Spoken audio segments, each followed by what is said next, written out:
लोकवृत्त मराठी, लोकशाहीचा खरा आवाज।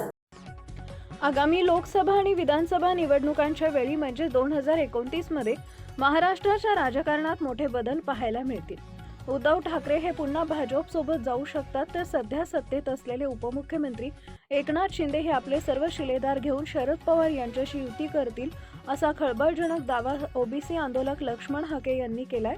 ते रविवारी सोलापूरमध्ये प्रसार माध्यमांशी बोलत होते। यावेळी लक्ष्मण हाके यांनी महाराष्ट्राच्या राजकारणात खळबळ उडवून देणारे दावे केले। आगामी निवडणुकीत म्हणजेच 2029 मध्ये एकनाथ शिंदे, शरद पवार यांची राष्ट्रवादी आणि अजित पवार यांची राष्ट्रवादी काँग्रेस हे तीन पक्ष एका बाजूला असतील, तर भाजप आणि उद्धव ठाकरे यांचे शिवसेना हे दोन पक्ष एकत्र येतील। राज ठाकरे यांच्या महाराष्ट्र नवनिर्माण सेनेला जनाधार उरलेला नाहीये। राज ठाकरे यांनी अनेकदा भूमिका बदलल्या, त्यामुळे राज ठाकरे यांनी आणखी काही वर्ष तयारी करण्याची गरज आहे, असं मत लक्ष्मण हाके यांनी व्यक्त केलंय।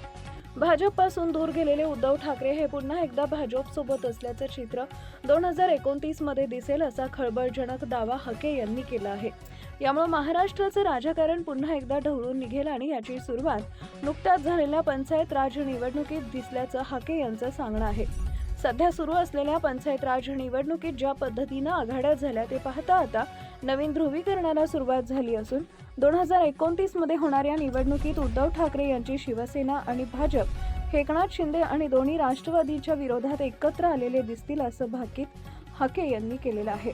ज्या पद्धतीनं शिंदे सेनेचे मंत्री आणि नेते अलीकडच्या काळात वारंवार मुख्यमंत्री आणि भाजपला अडचणीत आणणारे वक्तव्य करताना दिसत आहेत। महापालिका, नगरपालिका आणि जिल्हा परिषद निवडणुकातही आपला विरोध करण्याची भूमिका एकनाथ शिंदे यांच्या शिवसेनेची होती।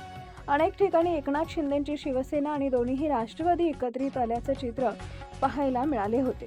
अजितदादांच्या मृत्यूनंतर निर्माण झालेला स्पेस भरून काढण्यासाठी एकनाथ शिंदे जोरदार प्रयत्न करतील। ज्या पद्धतीनं त्यांनी पंचायत राज निवडणुकीत राष्ट्रवादीला सोबत घेत भाजपला विरोध केला होता, ते पाहता या तीन पक्षांची आघाडी पुढील निवडणुकीत दिसेल, असं भाकीत लक्ष्मण हाके यांनी केले आहे।